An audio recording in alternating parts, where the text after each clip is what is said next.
Čaute pri novom príbehu. Čaute.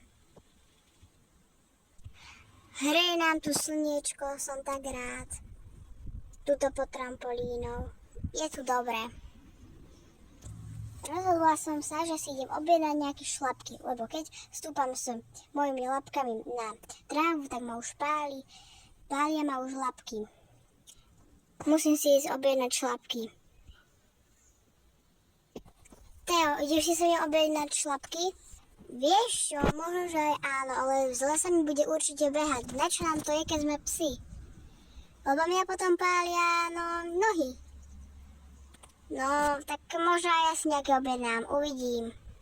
Tak rozhodni sa teraz. Dobre, poďme si objednať.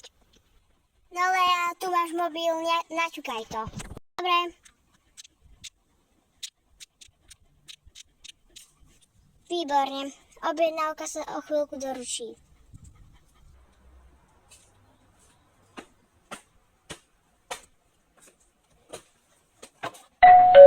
Lea, prišiel nám balík, poďme, poď. Yes. No výborne, to sú tie naše šlapky. Toto sú moje šlapky. Tieto sú moje, tieto som si presne objednávala. Áno, sú dobré, perfektné sú mi. Super. Som v nich spokojný. Super, a ja som v nich spokojná. Dobre, toto je koniec tohto videa, tak čaute.